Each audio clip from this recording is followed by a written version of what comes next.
Ladies and gentlemen, good morning students, good morning teachers, officials from the Ministry of Education, Chief Education Officer, Dr. Ramona Archer Bradshaw, Deputy PS, Ms. Kimbell, Mr. Mark Hill, Chief Executive Officer of Export Barbados, and Tamaisha Ito from Future Barbados. Welcome all of you to the launch of Future Forward Schools Innovation Challenge, the inaugural Future Forward Schools Innovation Challenge 2023, beginning in our Education Month with the theme, A Bright Future for Every Child. And as we go on in the program this morning, you will see how well this initiative connects with the theme of Education Month, which is also the theme of our education transformation. So welcome. We apologize sincerely for the late start. We had some logistical challenges this morning, but nonetheless we're here. We won't be here too long, but we're hoping that by the end of this event, you will feel energized, motivated, and stimulated to use your creativity, to use your skills, to develop something new and fresh for this country, Barbados.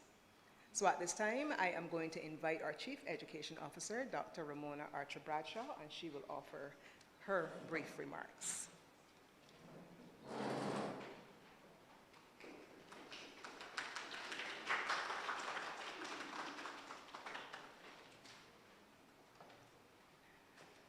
Protocols already having been established. Good morning, everybody. It always gives me great pleasure to see children in a room, because when I see you, I see our future. And I know that many times people say that children are our future, and they might just say as a buzz phrase, but you are indeed our investment. We as adults will not be here forever, so we're depending on you to carry this country. And the theme that we have here, or the title of this program, Future Forward, is apt, because you are our future, and we're going to use this opportunity to push you forward. Now, the innovation launch and the innovation challenge is an excellent opportunity for you to showcase how you can find homegrown solutions to everyday problems in Barbados. We don't have to look outside. We know that many of you have ideas with regard to how you can solve problems within your school and within this country. And I'm very happy that you'll be utilizing the project-based approach, because the project-based approach enables you to have a voice. You have a driving question. What is it that I'm going to solve? A driving question. You have to utilize inquiry, where you will have to engage, you have to explore, you have to explain, you have to elaborate, and you have to evaluate. So you'll be asking questions. There will also be an opportunity for you to critique your own work. You're not going to get everything right the first time. Life is not perfect, and we are not perfect. So we expect you to throw your ideas out there, discuss among your colleagues, discuss with your coaches, discuss with your teachers. Don't be afraid to do that. We want your ideas, and then you can refine from there. A beauty of the project-based approach is the cooperative grouping that must occur. What does cooperative grouping help with? It helps with something called positive interdependence. How many of you know of this word, this term, positive interdependence? How many children here know of that? 1, 2? All right. What is it? What does it mean? just give me a word or two. What comes to mind when you hear it? Positive. Anything else? I'm listening to you.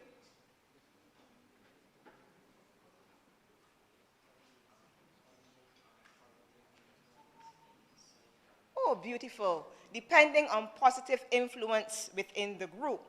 So what it means is that as an individual within the group, you are going to share your ideas to reach the goals of the group. And even though you're an individual, you're not going to behave in an individualistic way, but you're going to make sure that whatever you put forward advances the group, future forward. Within cooperative grouping, we also have individual accountability. So one person will not be responsible for the entire project, but one person may be responsible for some aspect of the project. It means, therefore, that you will have to go away and do your homework. No coming back and telling your group, well, you know, I was supposed to work on that, but I really didn't get the chance, because your group members are depending on you to produce. What cooperative grouping does also is that it helps you with your group processing skills. You come together, you bounce ideas off of each other. It isn't a case of you putting forward your idea and thinking that that idea is the best idea since sliced bread, but that you'll be listening to one another and seeing how you can refine each other's thoughts. When we think about some of the greatest inventions made to date, the inventions were mostly a result of people working together. No one person has all of the ideas. And another beauty of cooperative grouping is the fact that you have what is called the face-to-face interaction that helps to promote that those social values that we so much need. Now, we know the COVID-19 pandemic has done a number on us. When we couldn't interact with our friends, we couldn't socialize, and so on. This is an excellent opportunity now to reinforce the skills since returning to school face-to-face. You have to learn how to work with one another. So this project isn't only about helping you to see how much you know, but we want you to be able to grow. Say that with me, grow. Grow. Because we want you at the end of the day to be a well-rounded individual with the knowledge, the attitudes, and the values that can make you a contributing citizen in this country.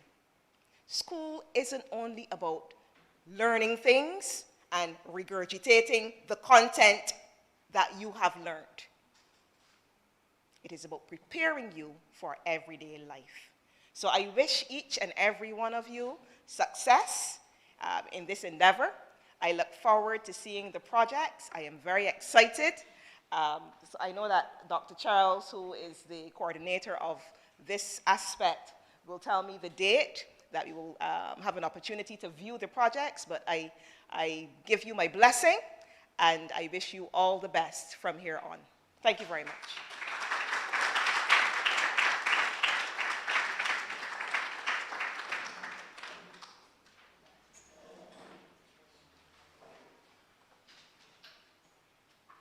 Thank you very much, Chief. And let me give a warm welcome to our Minister, the Honorable Kay McConney. Let's warmly welcome her. Now, I'm going to crave your indulgence and ask for some assistance because the clicker is not working with my laptop. So, Gloria, could you come here a minute, please? Maybe you will need to get a chair. Then you could sit somewhere along here so you could forward the slides for me.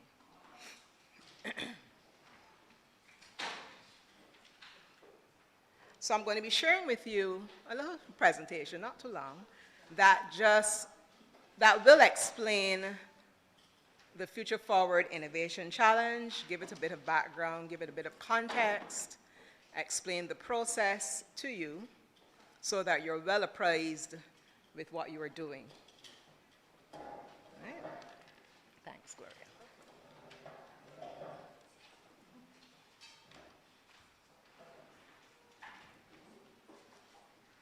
You can take it forward. See if it will go forward. Yes. One more time. Okay, this is our official logo, Future Forward Schools Innovation Challenge. The Sustainable Development Goals, also known as the Global Goals, were adopted by the United Nations in 2015 as a universal call to action to end poverty, protect the planet, and ensure that by 2030, all people enjoy peace and prosperity. There are several SDGs, 17 exactly, and they are integrated, which means that even though they stand alone as individual goals, they interconnect, and how one goal performs determines how another goal will perform. So this idea of the Future Forward Schools Innovation Challenge was really born from a realization that for our country, Barbados, to be better poised to meet the rapid changes of a technological age, of a digital age, and a changing and ever-shifting global economy, that we need as a country to be better equipped with the skills and competencies to constantly reimagine what would be a best fit for our country with respect to reaching or meeting our own sustainable development goals. Now, while there are 17 goals, there are some that Barbados focuses on, and we will be looking at those specific ones as we move forward to roll out how this challenge will be. You can go forward. So when we think of the Sustainable Development Goals, some of you may ask, well, what is that really? Some of you may know already, but just to simplify it, it is really how we plan for meeting today's needs in a way that will allow for future generations to continue to meet their own needs. So we want to meet our needs today in a way that will empower those who are going to come after us to continue to meet their needs in a way that will suit them in the future. So it means that each generation, and that is why it's called sustainable, each generation will need to devise ways to meet their needs, because the needs will shift and change. But what we do now must not jeopardize or hinder or prohibit what others may be able to do in the future. So when we plan, we always have to think of the future. So Barbados is on its own pathway to achieving its sustainable development goals. And why should we get involved? Because we are young, and I say we.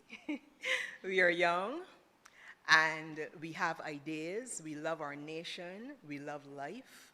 And when you think of sustaining yourself, or even the word sustenance that we use, it's about having the ability to survive, having the ability to thrive. And who wouldn't want to be a part of a movement that focuses on that ability to survive and to thrive, right? To do well. So that's why we should get involved. So in terms of Barbados' SDG priorities, go ahead, another click. We are looking at renewable energy, climate resilience, green economy growth, blue economy growth, public health and safety, heritage, culture, and social protection, and economic transformation. Those are the broad areas that we're looking at in terms of what Barbados is focused on in meeting its sustainable development goals. Now let's create a context and ensuring our vision. We want to be able to assist you as students in developing your 21st century skills, and I'm sure this is something that you've been hearing time and time again because it's repeated quite often. It has been repeated quite often in recent years. Your 21st century skills, skills like cooperation, collaboration, innovation, curation, which is about pulling research together and being able to use it in the best way. These are some of the skills that we are hoping to encourage you to develop further, because I'm sure many of you are engaged with developing those skills already at your schools and in your social life, etc. But we believe that this project provides quite a good opportunity for you to groom those skills some more. We want to empower you with the competencies to unravel and articulate real-world problems. So we are not giving you the problem. We are giving you the area, but you will create the problem. You will look for the problem, not create the problem, but you will look for a problem. You will do your research, and you will find a problem that resides within that area that you are going to randomly select today, right? So we want to stimulate you to begin to think about the types of challenges that face us as a nation. Then we want to create a context for the development of your imaginative and innovative competencies in developing viable solutions to the real-world problems that you will find.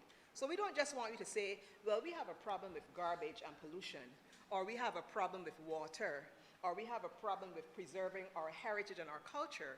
We want you to find a viable solution to the challenges or to the problems that you will identify in your various teams. We want to engage you in being active participants in the future we are all striving to create. I'm sure you have heard by now the theme for Education Month, which is the theme for education transformation, a bright future for every child. And we want to encourage you to become engaged in creating your own bright future. You're not just passively sitting by, waiting for people to act on it. You are a part of the solution because we believe in you. Okay, so the process. Schools, we've asked schools, and that's why you're here, to select a 7-member multidisciplinary team. Why multidisciplinary, you may say? Well, I know that at secondary school, you're usually organized into options, and you are accustomed to working with students who do similar subjects to you, and that is fine. Some of you have pet subjects that you like. You may be science students, you love the sciences, you love the arts, you may be an artsy person, you love dance and drawing and music, etc., or one of them. Or you may love the humanities, you may love geography and social studies and history and that type of thing. Some of you may love food and nutrition. You love technical drawing or woodwork or metal craft or whatever they're currently called. I'm not sure I have the right terms. I think they've changed. But you like the technical and vocational areas. You may like cosmetology, whatever. There's nothing wrong with having a pet subject. But we want you to be able to collaborate and work with people across your school who may not be doing the same subjects as you. And that is why we ask for a multidisciplinary team, because we want you to see how the disciplines connect and how mathematics can help you to be a good musician, or how art can help you to problem solve. And we believe that as you get together in your teams and you bounce your ideas off of each other, you add value not only to the team, but you add value to each other and to yourself. So that's why we've gone for multidisciplinary teams. Now, the stage 1 is what is happening today, which is your design brief, your innovation brief, where you're basically being told what you will need to do. And what will happen today is that your team leaders will be asked to come forward at the appropriate time, and you will get to randomly select one of the areas that you'll be then drilling down into to find your problem and your solution. Okay, so that, and what we're doing in terms of finding the solution is really, you're going to be working on developing a prototype. So it's not just an idea that you're going to be presenting, but an actual physical prototype. And this is something that will be fleshed out as we go on, as you get your training and your workshops, etc. for it. Stage 2. Stage 2 will take place from October 16th to November 10th. And this is where you will be exposed to a workshop.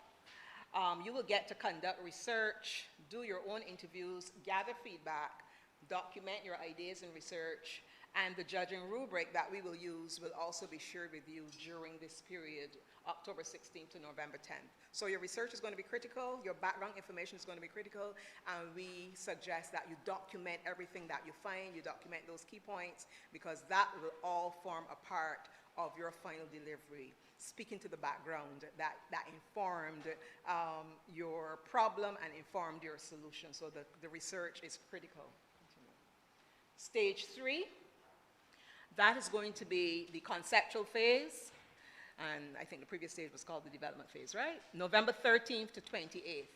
This is where you're going to clarify your concepts and prepare ideas for an initial presentation. You're going to get a chance to present your ideas in the form of drawings, sketches, concept maps. It is really just a rough representation of the things that you've been toggling with in your brain since you've been meeting and doing your research and brainstorming, etc. This will be held hopefully on November 28th. You will be given the details about the venue and time, etc. as time goes on. We're not asking you to have one idea at this point. You can have several ideas. You can have up to 3 ideas, and you just present those ideas to us in a rough, very rough way, and speak to them, and speak so that we get a chance to see how your brain processes are working, and how you're thinking as you move towards singling out that one idea. And you will receive feedback from a panel at that point when you make that initial presentation. Stage 3 is your, go back a bit, go back. Your, no, that's right. Yeah, go forward, sorry. Stage 4, this is where you get to your main idea. This is going to occur between December and January next year. So this is not something that you're doing next week. You're going to have some time, all right? Get into one idea. Teams will zero in and aim to perfect one idea. The focus will be on prototype making, as well as creating or developing a marketing strategy and sales pitch. Because when you get to the final stage, we are looking for some pizzazz. You know, we're looking for a really well thought out presentation of your prototype, your thinking behind it. Your marketing has to be on point, so we expect to see the art students engaged. You know, those students who are doing Cape Art and Design, or those who are doing graphic design. You can use, you know, video, you can use presentations, but we also want that physical prototype. But you can make it as interesting as possible, and that is where you spend that time between December this year and January next year working on that. Go ahead. And this will be school-based and workshop-based. We will expose you to workshops on marketing, etc. as well. And now our final phase is the prototype pitch phase, and this is scheduled to happen in February next year, February 9th, if all goes well. We chose an early date in February because we know term 2 gets really inundated with sports activities, and we wanted to capture you before you are off and running for your schools. So February 9th, we are hoping to get the Frank Hollomer Hall for this, and this will be when you will present your pitch to your audience. Your parents will be invited, your principals will be there, other people will be there, industry experts and so on will be there, your judges will be there as well to judge you during this phase.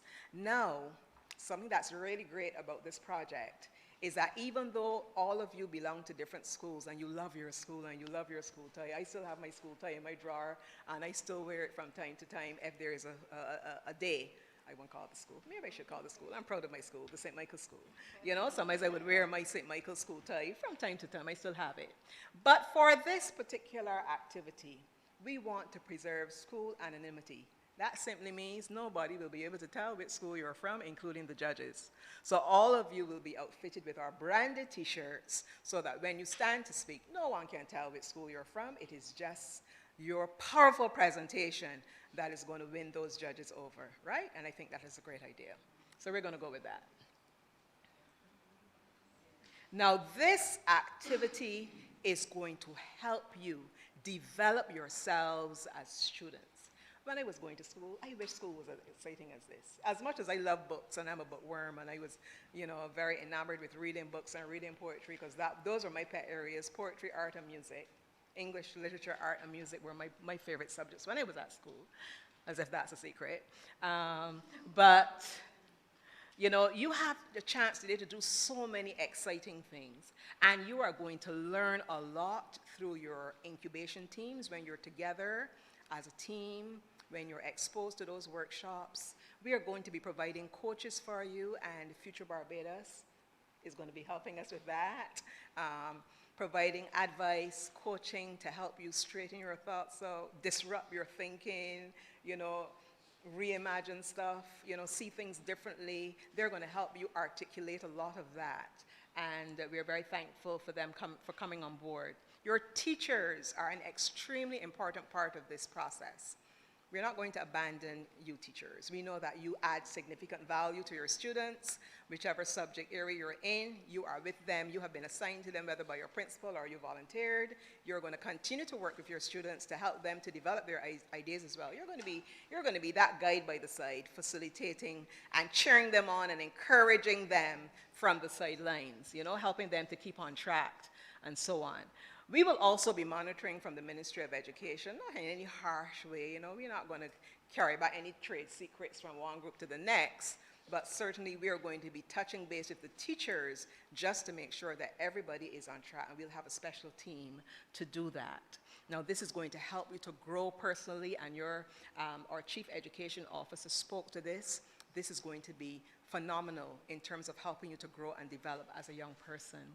There's going to be team growth as well, and group process. Working together, as she said, in cooperative groups, working collaboratively, it is excellent. It helps you to develop. It helps you to develop tolerance, patience.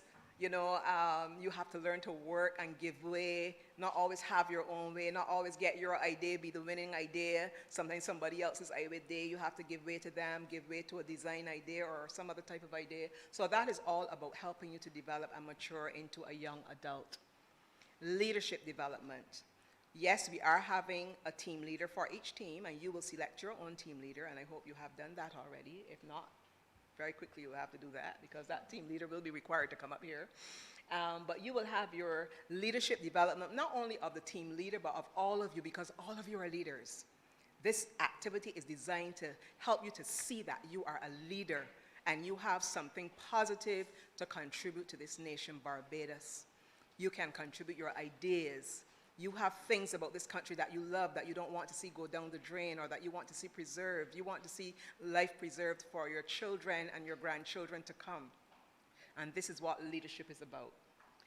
This activity will help you to develop a very strong sense of accomplishment. I know that at the end of the day, everybody wants to win, but it's not all about winning. And at the end of the day, each of you, in your teams and as individuals, would have accomplished something phenomenally. You would have grown, you would have learned, you would have stretched yourself.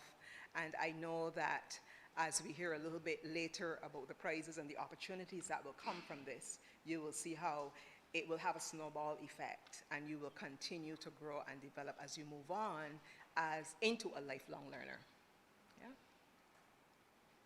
Right, so at this point, I'm going to pause. And I'm going to invite Mr. Mark Hill, Chief Executive Officer of Export Barbados, who, when I brought this idea to him, he immediately WhatsApped and said, I'm on board, not a pause. So I'm going to invite him at this point to speak to us. Mr. Hill? No, just leave that on. I'm going to leave that there. Hey, good morning, everyone. Minister McCollum, Chief Education Officer, parents, teachers, colleagues, thanks for coming.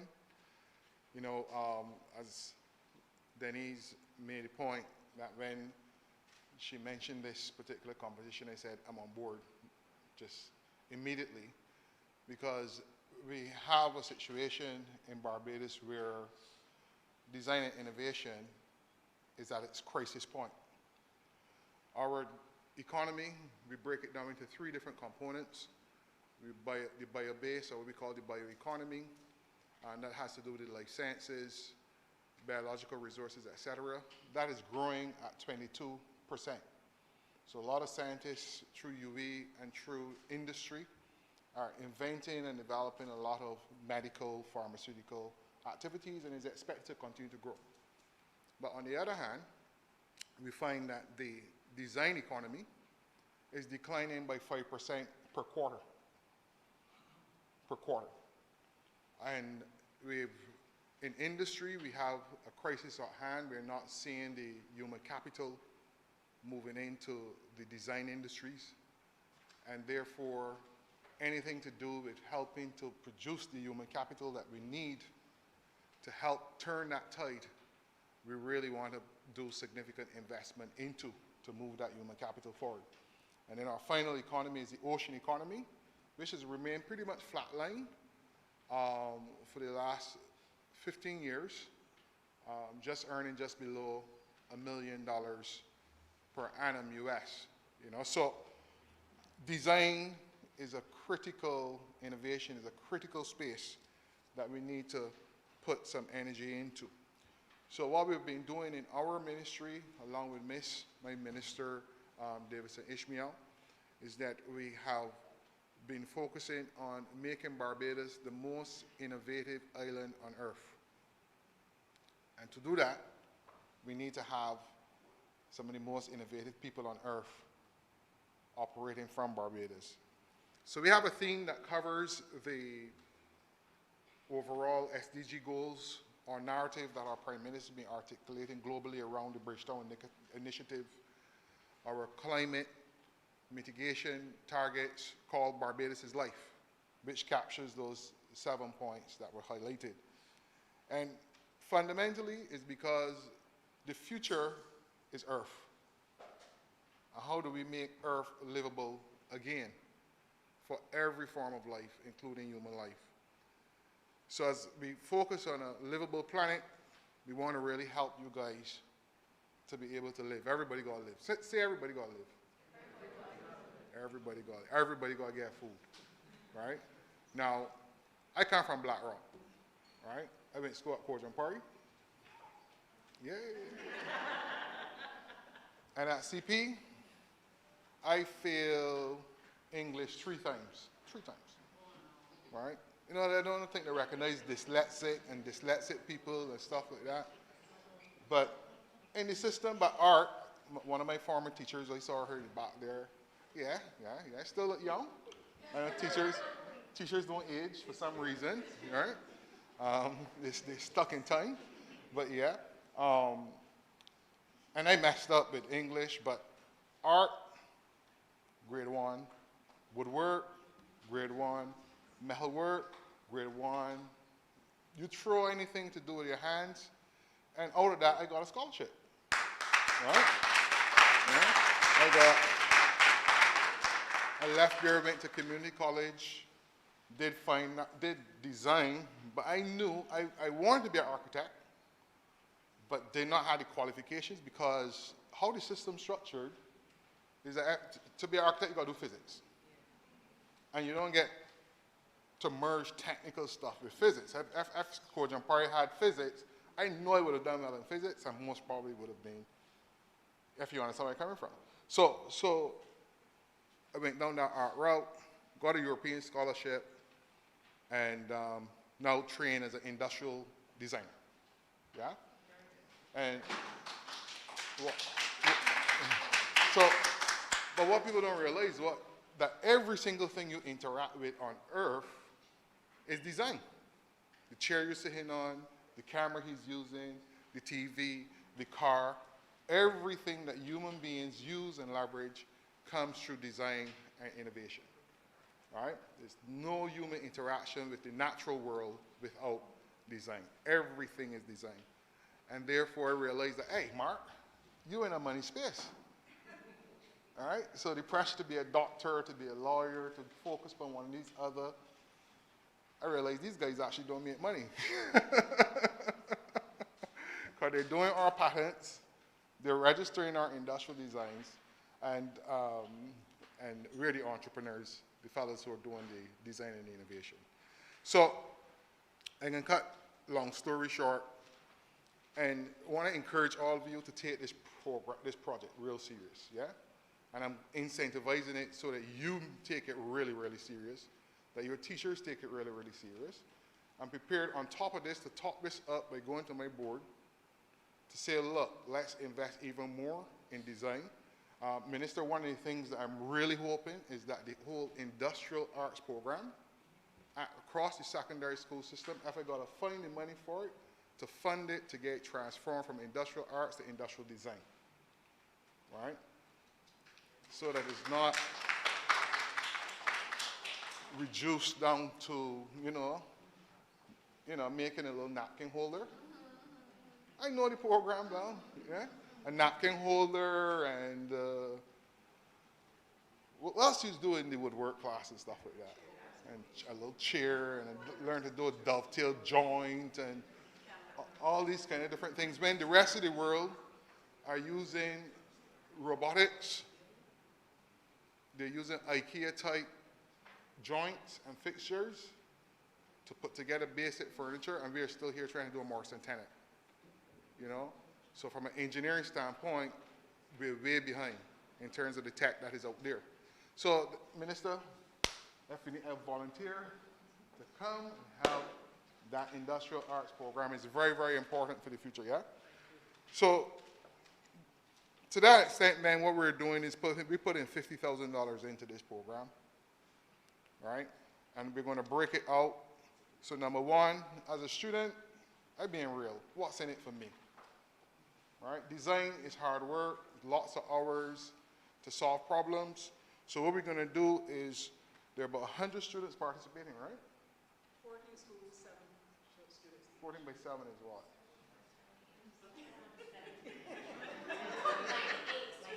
98, right? So we're going to put in $10,000 to divide up among the 98 students, right? So everybody got $1 and $101 or something like that. Right? Does that sound like an encouragement, incentive to be in a team? All right, so that's $700 plus per team. Then we are going to do $1,000 for the school to purchase your prototyping material, right? So you can do rapid prototyping. Now, understand me by rapid prototyping? You don't have to go and spend lots of fancy money, cardboard, foam, just get your idea in 3D form as fast as possible, fail as fast as possible, right? Fast is important to fail till you get to the right solution, but do it quick and do it cheap, right?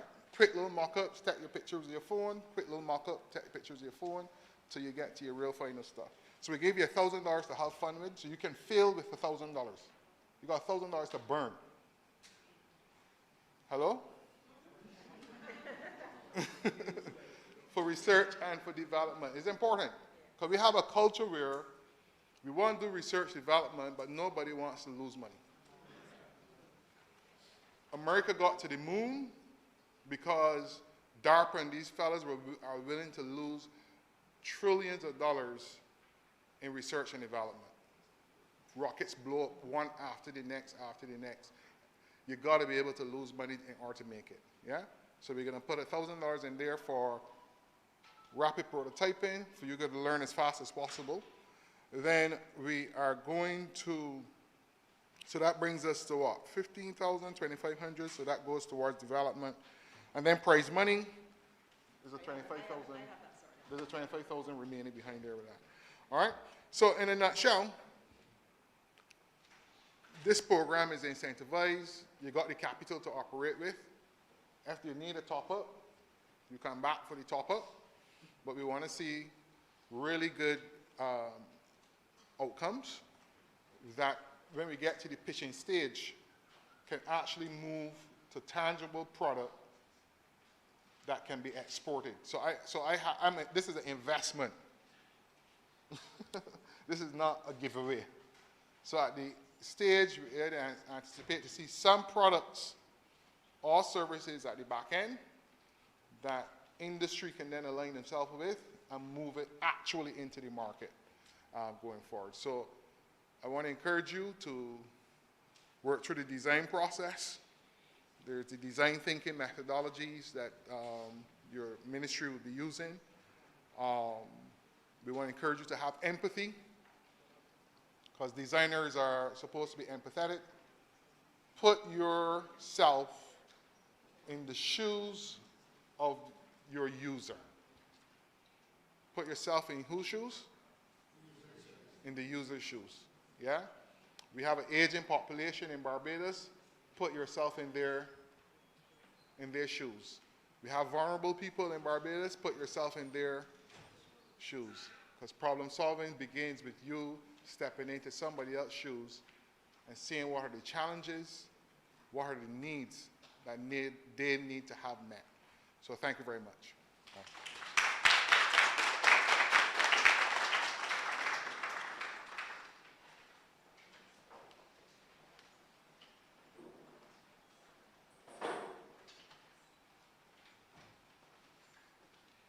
On behalf of the minister and the chief, we really want to thank Mr. Hill, Chief Executive Officer of Export Barbados, for throwing his passion,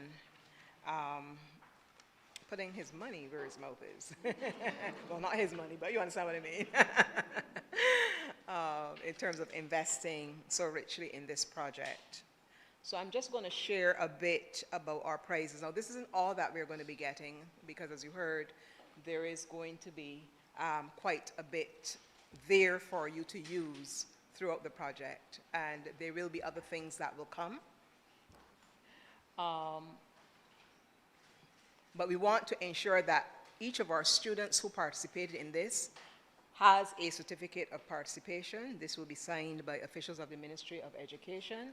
And let me say that when you are looking for employment or you are interested in pursuing a course of study, people are very often interested in the other things that you do or that you have done other than your CXCs or your CAPE subjects. So being able to say that you were a part of something like this and having a certificate to show that you were involved in something like this is something that is quite valuable, so don't take it lightly. There will be participants' trophies for each child who is a part of this exercise from each school. There will be school shields for the first, second, and third place schools where your names will be engraved, and this will be something that can be, held in the school as something to admire for those of you who went through the process. There will be an honorable mention for 2 teams. So there may be 2 teams who were outstanding because they showed lots of promise. They may not have placed, but we will have an honorable mention, and these will also be financially rewarded. The third prize, in terms of cash, will be $2,800 for the third place team. And these prizes are for the students, all right? And there will be other prizes that will come, but we are not saying everything here now. But these are just the initial prizes. The second prize, $3,500, and this money is for the students to be divided up among the team. The first prize is $7,000 for the students. Now, the schools will also be awarded prizes, but we want to give you that type of incentive that this is something that you can go after, you can benefit from it, and hopefully you can use it wisely to help develop you in some other way. All right, and as I said, there will be other prizes and trophies and little trinkets and other things that you will get that we will reveal as time goes on. At this time, I'm going to invite Tamaisha of Future Barbados to speak of what her contribution will be in this project. Thank you, Tamaisha.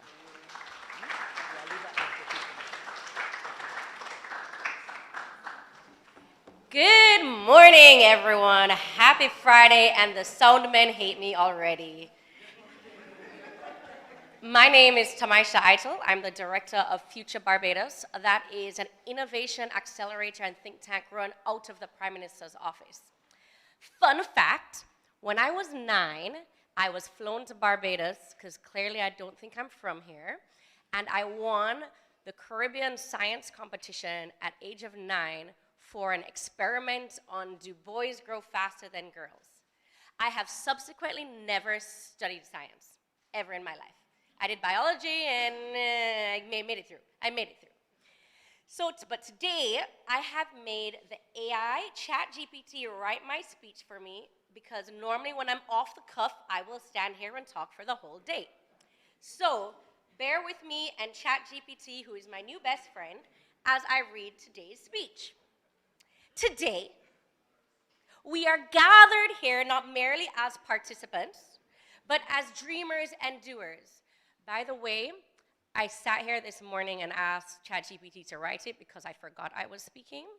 So that's where we are. And as they were all speaking, I added new prompts to make sure it was more accurate for the active event. So, we are not here merely as participants, but you are all here as dreamers and doers. We are here to celebrate the essence of possibility. To echo the sentiments of Arthur C. Clarke, everything is impossible until it's possible.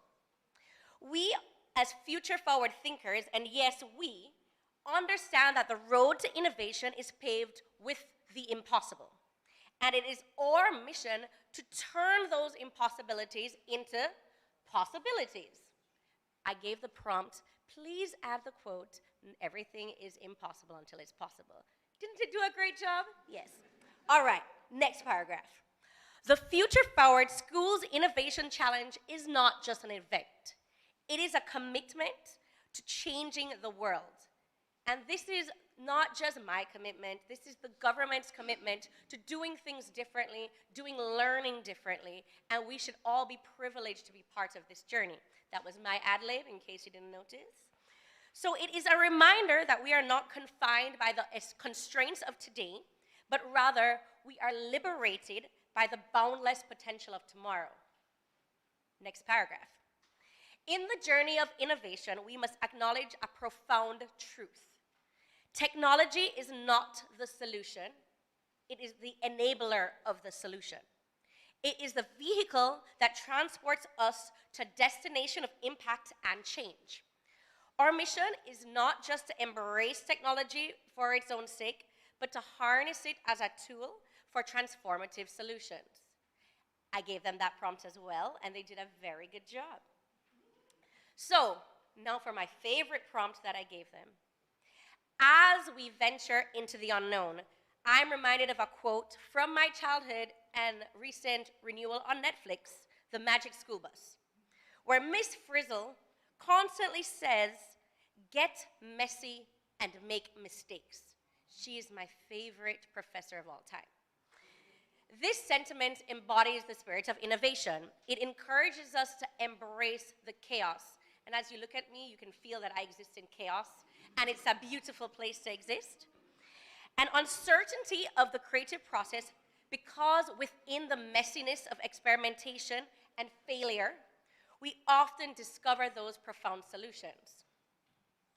But let us not forget how fun failure is. Failure is not the end, it's that stepping stone on the path to success.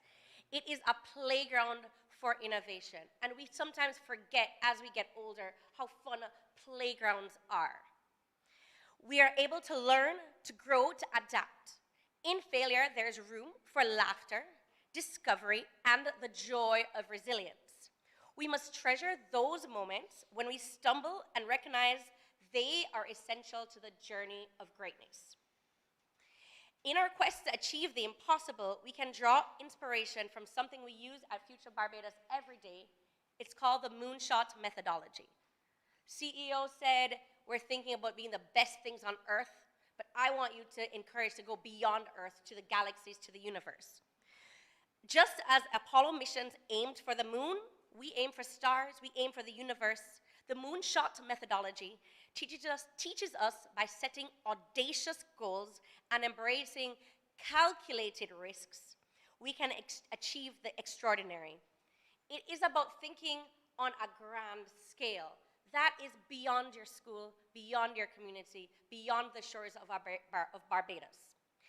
It is about that grand scale and pursuing breakthrough innovations. You all have access to everything at your fingertips. So when you're thinking of your ideas, see if it's been done before and see how you're doing it better and see how you're doing it differently. We are on the brink of a new era. Oh, this is ChatGPT on its own, guys. We are on the brink of a new era, an era where the impossible is an opportunity and innovation is our compass. We look beyond, Minister, I should give you this speech too. This will be great, right? Right, ChatGPT is your next speech. I got you, don't worry, right? We embrace the challenges that lie ahead because we know that within these challenges lie the solutions that will change lives, communities, and even the world. So let us rise to the occasion, get messy, make mistakes, enjoy the fun of failure, embrace the moonshot methodology, and turn the impossible into the possible. Together, we can be architects of the future that's not constrained by the limits of today, but is inspired by the vast potential of tomorrow. Thank you, and let the innovation begin.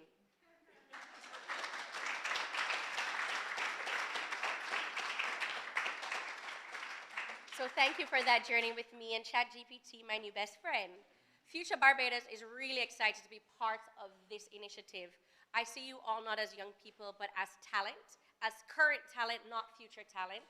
And we're hoping that you become a pipeline of our innovation machine that we are building and the entire ecosystem for Barbados.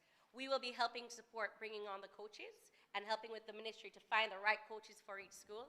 I get to be one of your coaches, which I'm very excited about. So, but the exciting part for me is, yes, there will be those of us who rise to the top at this, but I'm super interested in the rest of us who, this is not our time, but the time after that, and the time after that. So it's beyond just the prizes, which are great incentives, but it is more about who is next, what are we doing next, and how are we bringing all of us to rise to the top. Thank you.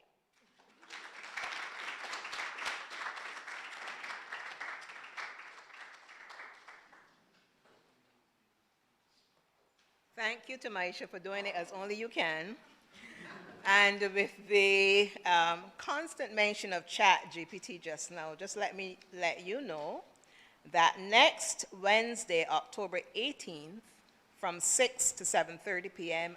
on our MRD YouTube channel, there will be a panel discussion, Artificial Intelligence in 21st Century Education, Articulating the Fears, Embracing the Possibilities. And we will have a very interesting panel, Dr. Rohan Jawala from the University of Central Florida, Marie Reed from the Bahamas. From Barbados, we'll be having our own Dr. Colin Cumberbatch from Urduson Teachers Training College, and Mr. Stephen Williams, a cybersecurity expert in Barbados. So we have a very interesting panel that we will be discussing, this topic with: artificial intelligence in 21st century education, articulating the fears, embracing the possibilities. We saw the possibilities just now. And we want to encourage all of you, even you students, to log on to MRD's YouTube channel next Wednesday for this very informative discussion from 6 to 7:30. At this time, I'm going to invite one of our committee members, Pamela Hunt, and she is going to come and engage with all the team leaders in helping you to randomly poll that area that you will be dealing with. So come, students, team leaders.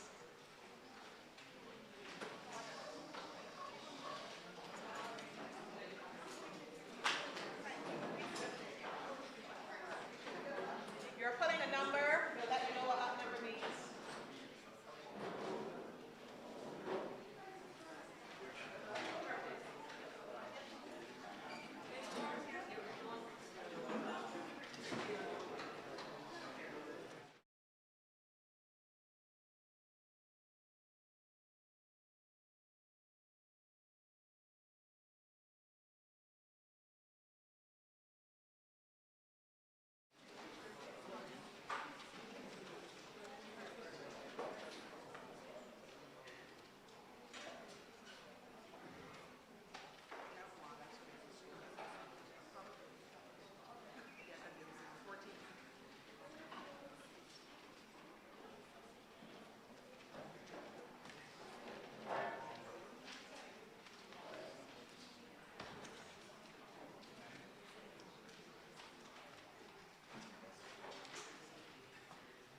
Okay, all of you pulled some numbers, so let me just do a roll call quickly to establish who's here. The St. Michael School? Here? Thank you. Queens College? Barbados SDA Secondary? Here? Ellerslie School? Graydon City Secondary? Commonwealth? Commonwealth? Princess Margaret Secondary? Coleridge and Parry, the Lestavon School. That's who's missing? Ah, okay. Harrison College, Frederick Smith Secondary, Grantley Adams, St. Leonard's Boys. Okay, so we know that Lestavon is the one missing. Great. All right, so we are going to just look briefly at what those numbers that you pulled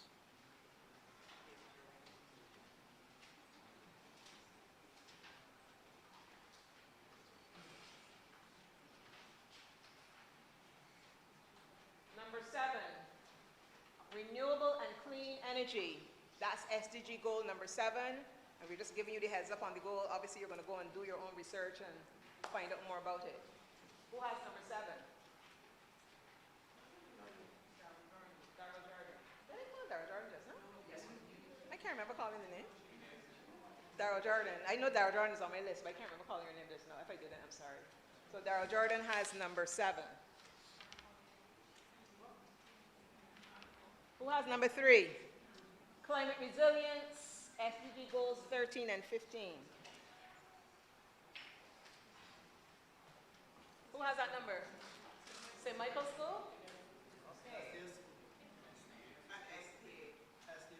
Yes, we have, that's right, we have 2 schools doing 2 areas.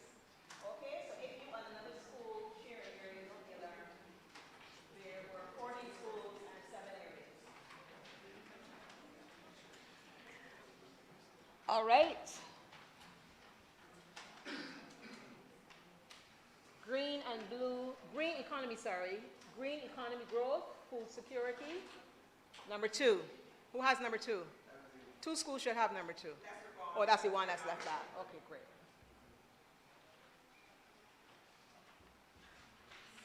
Blue economy, number 5. Who's that? Courage and Parry. And Harrison College.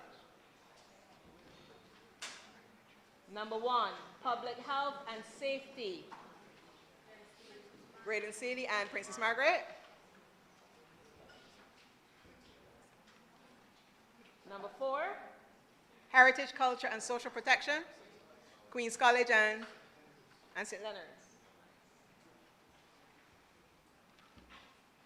Economic transformation. Number 6, Grantley and Frederick Smith. Okay, so before you leave, make sure you contact me and let me know, the team leader can come to me and let me know what number you have so that I can have it on record. All right? Thank you so much. I'm sure that this is causing you to feel lots of excitement as you're seeing which area you're going to be in.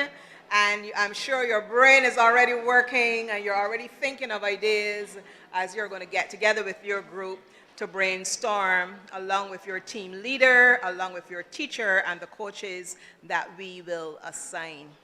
Thank you so much. At this time, I invite our Minister of Education, the Honorable Kay McConney, to share her remarks.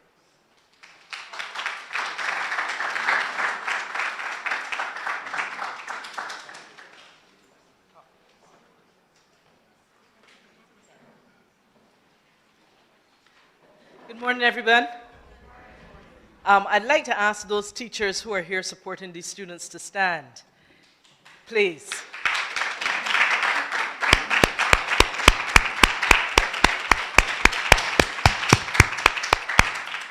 I wanted to thank you first of all for the support you're giving to these children. Now I want for those of you who plan to lead your students into success to sit.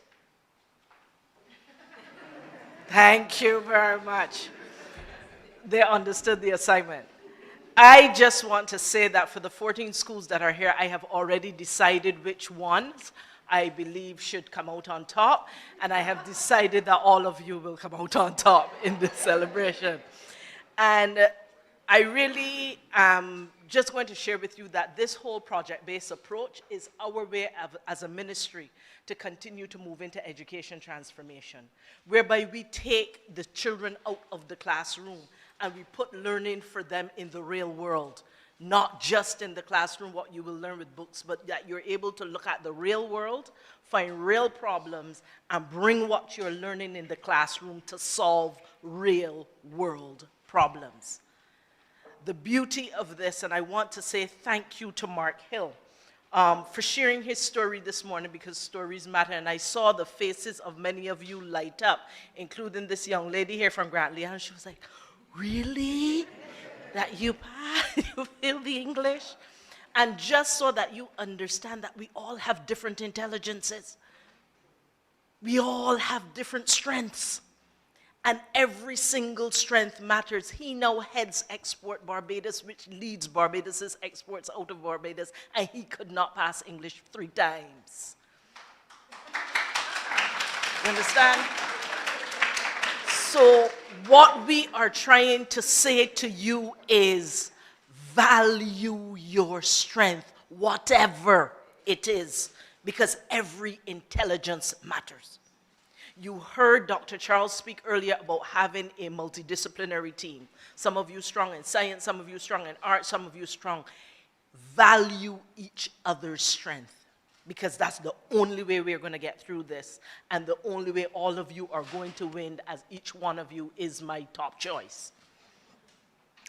I want also to say to you that partnership is what matters. The Ministry of Education, led by Dr. Charles and her team, who have come up with this initiative, and they're leading this initiative for the Ministry of Education. We could not have done this without Export Barbados, Mr. Mark Hill. We could not have done it without Future Barbados, Tamisha, your all-female favorite coach right now. And I want to say that there are others out there in the community whom we expect to be bringing on board, other businesses, etc., over time and at different stages, because we are now in a world of mass collaboration. We will get nothing done unless we learn how to work together. So a part of the learning from this for you is not only solving the real world problems with a real world solution that you developed for the sustainable world in which you want to live, but it is also building relationships that will allow you to collaborate. Now, there's no part of the rules, as far as I know, that said that there cannot be support from private entities within your school's communities. Absolutely none.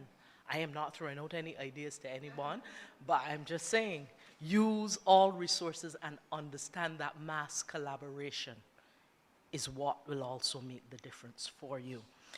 And in that regard, too, I want to say to those of you, you heard of the awards and the prizes that you're going to get. I was speaking to Mr. Mark Hill a little earlier, and one of the things I asked him, and it was important for us to establish, was, should you come up with a solution to a problem that can be marketed and can be monetized, meaning make money, who owns the rights? Who then would be able to make the money off this? And I know that this is part of a deeper conversation that has to happen, and the intention certainly would be for us to do the investigation that is necessary, do the research that is necessary, and put together a model that would allow those of you who are here to have your design registered as an industrial design, legally registered, so that there is intellectual property associated with it, and then be able to sit down and work out what is the best way that, should that then be put to market and put to use, that you'd be able to collect whatever royalties or other monies would come from that. So it is important that our partner, Export Barbados, help us think through that and be able to put the right model in place, because I would like for some of you, long after you have left high school, to be making money from what you have created, should it meet the right kinds of standards. So understand that this is a competition that is local. The application might be for the local context, or maybe it's for the regional or the global context, but understand that part of our education transformation objective of helping you to become global citizens is that the solutions you come up with could be those that have application outside of Barbados and even outside of the region. So dream big. Go for that moonshot approach. And I wish you all the very best. I could have come in as minister at the end of it after the celebration and for all of the good things, but I wanted to be here with you on the ground floor as you get started to tell you Barbados is rooting for you. I am rooting for you. Go out there and just take this. You got the assignment. Thank you.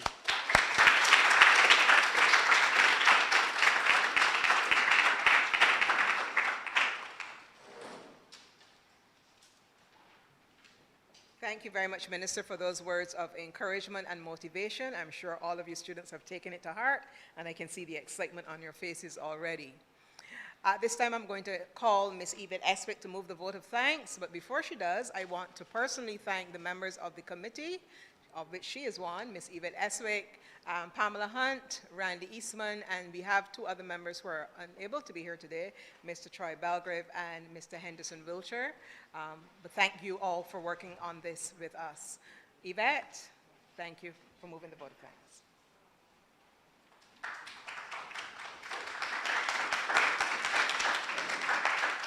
Thank you, Minister, Chief, Mr. Mark Hill, Tamisha, Denise. Ladies and gentlemen, students, teachers, I'm bursting with pride. I'm just a committee member, but today we witness the power of the Barbadian saying, it takes a village to raise the child.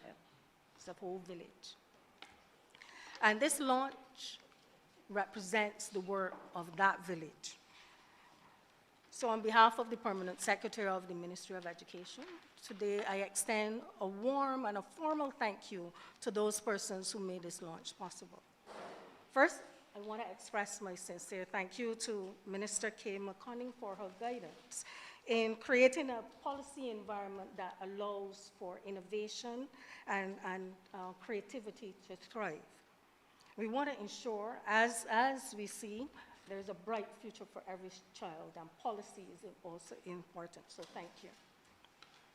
To the Chief Education Officer, you brought that technical perspective, the role of experiential learning in building a community of collaboration, a community of innovation, a community of oneness within our schools, and I thank you. To our partners, Mr. Mark Hill, quote Denise, you put your money where your mouth is. And that's important. And you also highlighted the importance between national development and this innovation hub. And continue to give us that support. I know you will put your money, but we don't only need the money, we also will continue to lean on you for that technical expertise. And to Tamisha, you really showed us how to use AI. But guess what? I cheated too. I used AI this morning, and I used the prompts. And I did not want a formal, but I use it to guide. And I want you students to, and this is an aside, use it as an educational tool, not to cheat, but for ideation, and that's what I did. To members of the steering committee, Dr. Charles, she works very hard. Ms. Pamela Hunt this morning, and the others who are quietly in the background, thank you so much. To the media, thank you, because sometimes, and I place you here, sometimes we need you to have that positive word out there on what the young people are doing. To the staff of MRD, always working hard, giving support. The staff of BIDC, who assisted us in getting us ready for this morning. The teachers, and we have to put you, Minister highlighted the role of the teachers. Thank you, thank you, thank you. And the students who all are excited to carry out the task and be part of this innovation challenge. I thank you for your enthusiasm. I thank you for your participation. And I wish you a blessed day. Good morning.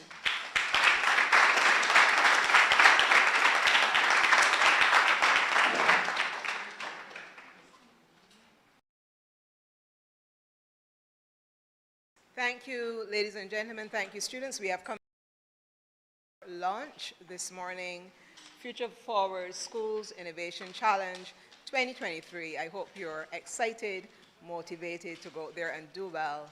We do have a liquid refreshment on the outside. Please enjoy the rest of your day and have a great weekend. Thank you. I need the number. Yes, yeah, the leaders can come to me or the teacher and give me the number.